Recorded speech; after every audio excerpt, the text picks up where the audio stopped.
There is something that is very wrong about the National League of Baseball.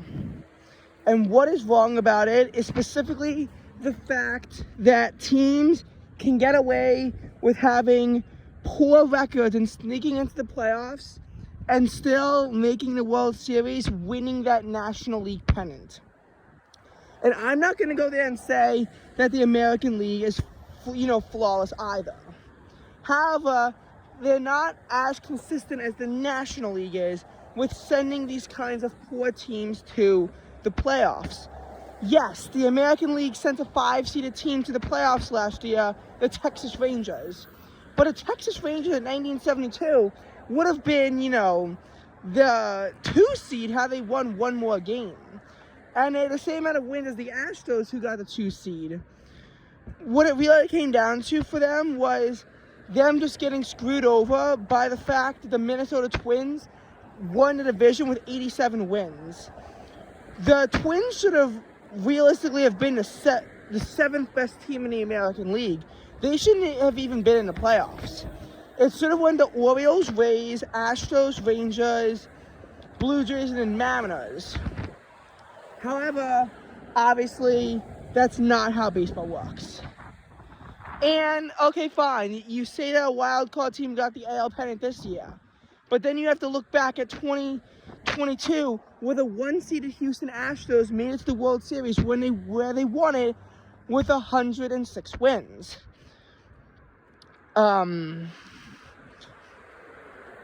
So that's what a lot of it comes down to.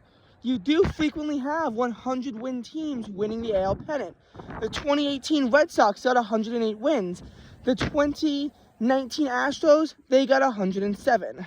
I'm not too familiar with what the 2021 Astros achieved, but I'm pretty sure that they got over 100 wins in that season also. I'm pretty sure of it. I'm not going to go that far in depth on it. My point just mainly is that, yes, you do have these hiccups where obviously the American League isn't perfect either. I'm just saying, though, that it's not as consistent as the National League, which is why me forgetting the 2021 Astros record is acceptable in this case. And unfortunately, I'm not a computer to show you this, but again, this is a video that's more so based out of my personal emotion towards the matter. Okay, so now we gotta look at the National League. In 2023, for the second consecutive year in a row, it's 2 wild card teams that are facing off against each other in the NLCS. For the record, this is only possible in 2022 and beyond. Well, I guess also 2020 was technically possible. But really, 2022 was the first time where this was actually something that could actually genuinely happen. It was the first time. It truly was. And since that was possible, it's always happened in the National League. I'm going to address the problem and talk about ways to fix this. So, the National League last year fielded 6 teams into the playoffs. We're going to talk about 2022 first, then 2023, and then go on about how this has been a progressive issue. So in 2022, the 1 seed is the LA Dodgers with 111 wins. The 2 seed is the Braves with 101. The 3 seed is the Cardinals with 93. The 4 seed is the Mets with 101 wins. The Mets lost a tiebreaker to the Braves, and again, by not winning the division, they were stuck in a 4 seed. It does give you home field advantage in the wild card playoffs, however, but nonetheless, the Mets, them choking away at the series with the Braves cost them big time. You have the Padres with 89 wins and the Phillies with 87. And what happens? Well, in the wild card round, the 87-win Phillies upset the 93-win Cardinals in the sweep, and while the Mets and Padres have a competitive series, ultimately the Padres with 89 wins beat the 101-win Mets. And again, keep in mind that the Mets should have been the 3 seed in this case, but they were put down to 4. Hence why the win gap in Mets-Padres is bigger than that in Phillies-Cardinals, even though the opposite should have been true. Okay, so that's fine and all, obviously you're going to have these upsets. But then you need to explain to me how the 5-seeded Padres beat the 1-seeded Dodgers and how the 6-seeded Phillies beat the 2-seeded Braves. Because I get one of them happening, but both of them happening, highly abnormal. You have the 89-win Padres, going out there and upsetting the 111-win Dodgers in what proved to be the second biggest game underdog of any series. The 1906 World Series, the White Sox had 93 wins, the Cubs had 116, and the Cubs lost. This was second, right behind that, 22-win gap. And the Braves have 101 wins to the Phillies 87. Again, the Phillies are a team that made the playoffs by 2 games. And yet, I don't know what just happened, but, for some reason, these teams both choked in the playoffs really bad. The division winners in these cases, they both won the series also.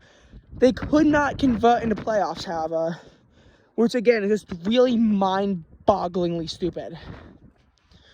And then you get to an NLCS between the 5-seeded Padres with 89 wins and the 6-seeded Phillies with 87.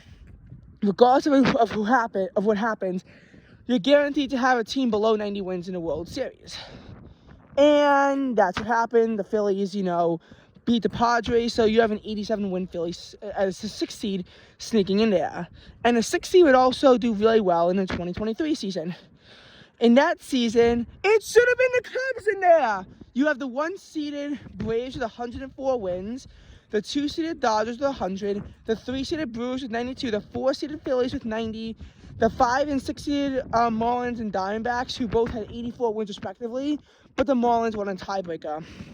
Nonetheless, the Miami Marlins actually lost the Philadelphia Phillies in a sweep, but the Diamondbacks did sweep the Brewers, so one of those rounds actually made sense. And the Phillies beating the Braves, even though I think the Braves won the series this year, Phillies have actually been playing better in 2023, so it almost made sense as to why potentially this could happen. Nonetheless, it was the same kind of 14-win swing because the Braves also improved to give themselves the best record in all of baseball. So that's what happened in 2023 for the Braves. You have the 100-win Dodgers getting stunned by the 84-win Diamondbacks. And again, the Dodgers handily won that series. It was a sweep. And honestly, the tone of that series was set when the Diamondbacks scored 6 runs in just the top of the first. That's how many the Dodgers would score throughout the entire series. It was brutal. I mean, the Diamondbacks, they just should not have even been there. And I guess the win over the Brewers makes sense because the NL Central just loves to choke in the playoffs. But them getting the win over the Dodgers really made no sense. And the Phillies, again, starting to struggle as to how much sense that it makes because, again, second year in a row of the Phillies beating the Braves in 4 games when the Braves had a 14-win advantage in the regular season and were the better team. Then you get to the NLCS, and you have the 90-win Phillies taking on the 84-win Diamondbacks, and the Phillies blew a 2-0 series lead, and the Diamondbacks won it in 7 games. So, yeah, not good for the Phillies, and the Diamondbacks have an 84-win team making the World Series, which is the third poorest in history. You had the 83-78 Cardinals somehow find a way, leading a very weak NL Central in 2006, and a very weak NL East in 1973, which the Mets led with an 82-79 record. So I think the Diamondbacks might actually have literally been the poorest wildcard team in history, and they somehow still made the World Series off the back of it. Now, in both these cases, they fortunately lost to American League teams, but you could then gotta look at 2021, the Braves. They only have 88 wins. Only 88 wins. How did they do it? They got lucky. Literally, it was just luck. You had the 2-seeded Brewers, who I can assure you had more wins than the Braves accumulated. The Braves had an 88-73 record, and they were the 3 seed. And I'm sure that the Brewers had a better record than that. Just don't exactly remember what the hell it was, what their record in 2021 was, but it was definitely better than the Braves by a lot.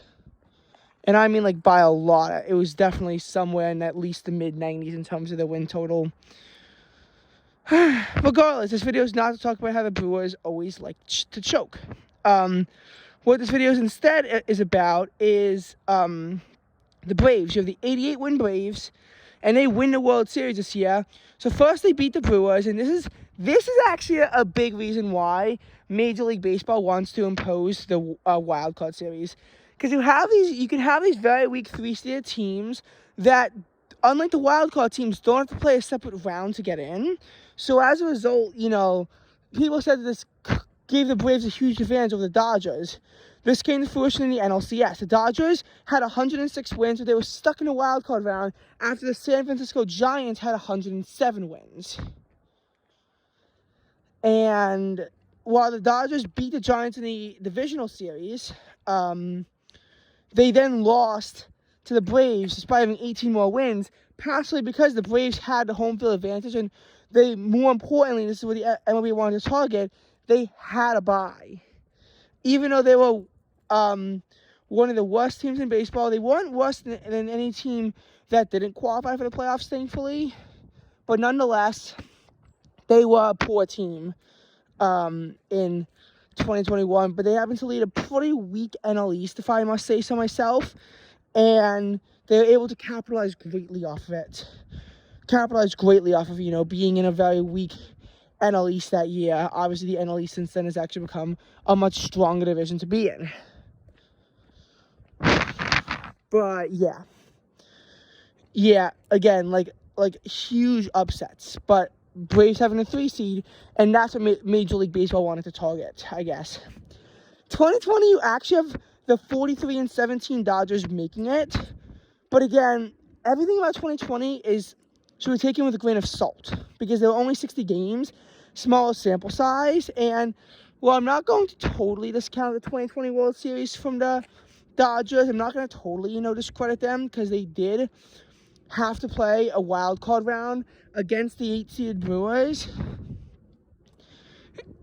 I mean, it's still kind of hard to judge. If I was doing baseball back then, I honestly might have just expanded it to 18 teams, 9 per league, just because I feel like in that case, you still have that notion of a wild card play-in round, and that also might have kept the integrity of, having only 5 teams, because I actually prefer the 5-team playoff picture as opposed to the current 6-team playoff picture, because I feel like with 6 teams, things get more chaotic, and I get what Major League Baseball wants to prevent prevent something like the 2021 Braves from happening again, but I feel like at the very least, they should have done reseeding, because otherwise, it's retarded as to why some of these teams want to go against harder opponents, and why the middle seeds aren't competing.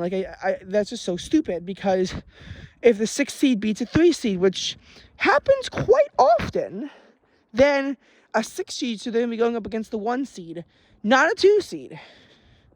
And I get that, in both cases, the 4 or 5 seeds have beaten the 1 seed, which weakens the argument. But I mean, seriously. And you can't even take it that seriously when both times it's Bryce Harper versus the Braves in the playoffs. You just can't. 2019, another annoying season. Now, to the Nationals' credit, they actually got 93 wins. And they were a 4-seeded team going up against the 5-seeded Cardinals, which they won, and they continued to win. And, I'm not going to say that was totally messed up, just because I feel like that was a case where you actually had, the Nationals, play well consistently. And also, I mean, the Nats did have 93 wins. But it just adds more evidence to my argument as to how these teams with poor records are still making it in, though they did have 90 wins. 2018, the Dodgers, and I get that they're the 2 seed. which makes my argument seem really weak. But they were only 92-71. And they would have been the 5 seed had they lost to the Rockies in a tiebreaker game. They instead would finish 91-72. You had the 96-67, I want to say, Brewers, and the 95-68 Cubs as they went to a play-in. That dropped the Cubs from the 1 seed to the 4 seed. They still should have been seed number 2. And statistically, the Cubs should have won the NL Central because statistically, they actually beat the Brewers in that series. Under today's rules, the Cubs would have been the 2018 NL Central winners, and the Brewers would have been taking on the Rockies in the wild card round. Nonetheless, I get there's a poor National League that year, and I, get how the Dodgers were still a top 3 team despite having only 92 wins, but they only had 92 wins and they only had 91 wins in the normal 162 game season. Statistically speaking, they would have been 91-71 and they would have beaten the Rockies in tiebreaker. And that's about it. Like in 2017, the Dodgers did legitimately win the National League with 104 wins, and they were able to, ride it on through the playoffs. 2016, the Cubs, again, won the World Series. They got 103 wins, so they rightfully earned it. 2015, the Mets got 90 wins, and considering that the NL Central had 3 teams with at least 97 wins, it's sketchy, but I'll allow it. It's not always that bad, though you do get to 2014 with the Giants again, like 80 or 89 wins. I'm just saying that under these new rules, there has to be more protection in play for these higher seeded teams. Like, for example, I get that you want to make the wild card series 3 games because you don't want your entire baseball season to hang in a balance of 1 game. That's only happened for Game 7 thrillers and not in a wild card game unless you split the series. But there's no reason why these teams should be getting any kind of rest after they won the wild card series. There's just no reason for it because this year, the divisional series does not start until October 7th. And the wild card series is October 3rd through 5th. Now, every single team swept, and they were done by the 4th. And if you sweep, I get it. You should have that extra day off because you earned it because you swept the other team. But they should have been beginning them on October 6th. There's no reason whatsoever why these teams were getting an extra day of rest after it because at some point, if you have a bye, it begins to wear down your players and it begins to forget how to play a little bit. So, you don't want to give them too long of a bye. Maybe if you want to give them rest after it, even though they shouldn't get any, maybe you don't give them rest before the wild card series. But the regular season of baseball ended on October 1st. These teams do not need 5 days off, and these wild card teams do not need multiple days off either. I don't know what it is, but I just feel like the baseball is making it too easy for lower seeds to win.